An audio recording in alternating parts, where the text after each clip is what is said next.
오늘은 여러분과 함께 탈무드의 지혜를 빌려 사람을 만났을 때 좋은 사람인지를 판단하는 법에 대해 알아보겠습니다. 지혜가 도움이 되기를 바랍니다. 첫 번째, 함부로 남의 비밀을 말하는 사람은 피하는 것이 낫다. 입을 다물 줄 모르는 사람은 대문이 닫히지 않는 집과 같다. 새장으로부터 도망친 새는 붙잡을 수가 있으나 입에서 나간 말은 결코 붙잡을 수가 없다. 많고 많은 말 중에서도 비밀은 특히 조심해야 한다. 왜냐하면 비밀을 누설하지 않고 지키는 것은 그게 설령 현자일지라도 매우 어려운 일이기 때문이다. 비밀이란 녀석은 돈처럼 붙들어 두려고 하여도 잠시 방심하는 사이에 나가버린다. 따라서 남의 얘기를 들었거든 깊은 바닷속에 가라앉게 한 후 결코 꺼내보지 마라. 말을 조심하지 않는 자는 반드시 멀리하고 또한 나 역시 반드시 말을 조심하라. 함부로 하는 비난은 살인보다도 위험하다. 살인은 한 사람밖에 죽이지 않으나 비난은 반드시 세 사람의 인간을 죽인다. 그것을 반대하지 않고 듣고 있는 사람, 그 화제가 되고 있는 사람까지 세 사람의 인간을 절망의 구렁텅이로 몰아넣는 행동이다. 물고기가 입으로 낚시 바늘을 물어 잡히듯 인간 또한 그 입으로 인해 화를 입는다. 또한 스스로 나의 비밀을 남에게 얘기하지 마라. 비밀의 가장 큰 고통은 남에게 말하지 못하는 것이라 하였다. 남에게 내 비밀을 얘기해서 그 사람이 고통을 받게 하지 마라. 내 비밀이 새어나가더라도 그건 비밀을 얘기한 나의 잘못이다. 두 번째, 스스로 떠벌리며 과시하는 자는 피하는 것이 낫다. 조금 알고 있는 지식을 아는 체 하며 그저 시끄럽게 떠벌리는 사람들이 있다. 빈 깡통은 흔들어도 소리가 나지 않고 속이 가득 차도 소리가 나지 않는 법이다. 소리가 나는 깡통은 속에 무엇이 조금 들어있을 때다. 사람도 아무것도 모르는 사람이나 많이 아는 사람은 아무 말을 하지 않지만 무엇을 조금 아는 사람이 항상 시끄럽게 말을 많이 한다. 정원을 보면 그 집의 정원사를 알 수 있다. 인간은 모두 한평생을 살아가며 정원을 가꾸는 정원사와 같다. 정원에는 갖가지 수목이 우거지고 계절마다 어김없이 꽃을 피우는 꽃밭이 있다. 또 연못이나 냇물을 만들 수도 있다.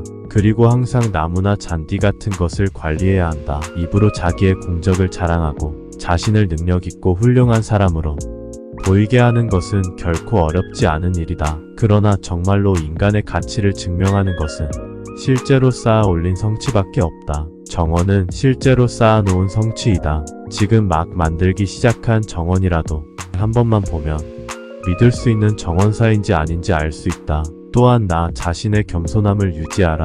물이란 본디산 정상에 머물지 않고 계곡을 따라 서서히 흘러가는 법이다. 이처럼 진정한 미덕은 다른 사람보다 높아지려고 하는 사람에게는 결코 머무르지 않으며 겸손하고 낮아지려는 사람에게만 머무는 법이다. 자화자찬하지 마라. 자기 칭찬을 좋아하는 사람들이 있다. 남에게 자기를 칭찬하게 해도 좋으나 자기 입으로 자기를 칭찬하지 말고 자기 자신에게 배워라. 인간은 모두 스스로에게 배울 점이 차고 넘친다. 뛰어난 사람은 두 가지 교육을 받고 있다. 그 하나는 교사로부터 받는 교육이요. 다른 하나는 자기 자신으로부터 받는 것이다. 세 번째, 타인에 대한 존중이 없는 사람은 피하는 것이 낫다. 남을 존중하지 않고 자기 자신만을 존중하는 사람은 없는 것만 못한 법이다. 나 이외의 다른 사람을 존중하라. 상대방이 어떤 사람이든 그 사람을 고유의 인격체로서 존중해 주어야 그 사람의 마음을 열 수 있다. 아주 어린 아이조차도 자신을 존중하는지 아닌지를 100% 직감할 수 있거늘 사람 간의 기본적인 존중이 없는 사람이 세상에는 정말 많다. 남을 존중하는 가장 쉬운 방법은 그 사람에게 마음을 표현하는 것이다. 마음을 표현하지 못하는 사람은 가깝게 두지 말고 내 자신이 그렇다면 고쳐라. 고마우면 고맙다고 미안하면 미안하다고 큰 소리로 말하는 것이 올바른 인간관계의 기본인 법이다. 감사할 때 마음으로 고맙다고 생각하는 것은 감사 인사가 아니다. 남이 내 마음속까지 읽을 만큼 한가하지 않다. 감사를 표현하지 않는 사람을 멀리하고 나 역시 남들에게 감사를 표현하라. 남의 즐거운 점을 보거든 같이 기뻐해주고 남의 슬픔을 보거든 그를 위로해 주어라. 남의 고통을 즐거워하는 자가 있다면 존중이 없는 자이다. 남의 부덕한 행위를 기뻐하는 것은 부덕한 행위 그 자체보다 더 나쁘고 교활한 행위이다. 다른 사람의 고통과 불행을 즐거워해서는 안 된다. 이런 사람이 친구라고 생각해 본다면 내가 고통받고 있을 때 그들은 속으로 웃고 있지 않겠는가? 네 번째, 고집만 부리는 사람은 피하는 것이 낫다. 고집 센 사람을 멀리하라. 세상을 살아가다 보면 자기 주관이 뚜렷한 사람이 있고 고집이 센 사람이 있다. 자기 주관과 고집을 구분하는 방법은 그 사람의 버릇을 보면 된다. 고집이란 놈은 제멋대로 하려고 하는 버릇없는 놈이고 힘이 무척 센 놈이다. 고집이란 그놈을 사람이 데리고 사는 것이 아니고 저놈이 사람을 붙들고 놓아주지 않는다. 고집이 센 사람들은 항상 자기 말만 한다. 그 사람을 친구라 생각하지만 그는 그저 당신을 이용하고 있을 수도 있다. 자신의 감정을 소모하는 수단으로 말이다. 사람에게 하나의 입과 두 개의 귀가 있는 것은 말하기보다 듣기를 두 배로 하라는 뜻이다. 이 간단한 이치를 모르고 사람을 만났을 때 자기 말만 하고 남의 얘기를 듣지 않으며 자기 말만 옳다고 고집 부리는 사람이 있다면 굳이 애써서 논쟁하지 마라. 이런 사람은 그저 피하는 것이 이롭다. 자기 자신에 대해 웃을 수 있는 사람은 결코 남의 웃음을 사지 않는다. 자기 자신에 대해 웃을 수 있다는 것은 스스로를 객관화할 수 있다는 것이다. 말하자면 자신을 외부로부터 냉정한 눈길로 살필 수 있는 것이다. 즉 자기 자신이 우스꽝스럽다는 것을 스스로가 잘 알고 있는 셈이 된다. 자기 중심적인 사람은 자기 자신을 남과 같이 냉정한 입장에서 바라보지를 못한다. 밖을 보는 눈은 있어도 안을 볼 수 있는 눈은 없는 것이다. 이런 사람은 남을 보고는 웃어도 남이 자기를 보고 웃으면 화를 낸다. 자기의 어디가 우스운지를 모른다. 자신의 우스꽝스러운 점을 아는 사람은 그것을 고칠 수 있고 또한 남에게 웃음을 사더라도 너그럽게 받아들인다. 다섯 번째, 다른 사람들과 자주 다투는 사람은 멀리하라. 주변을 살펴보면 다툼이 끊이질 않는 사람이 있다. 싸우는 것은 어리석은 행동이다. 밀가루 장수와 굴뚝 청소부가 싸움을 하면 밀가루 장수는 검어지고 굴뚝 청소부는 휘어진다. 현명한 사람은 싸움을 하지 않는다. 인생을 살아가는 데 있어서 가장 큰 재산은 친구이다. 인간은 누구나 일생을 통해서 만날 수 있는 사람의 수가 한정되어 있다.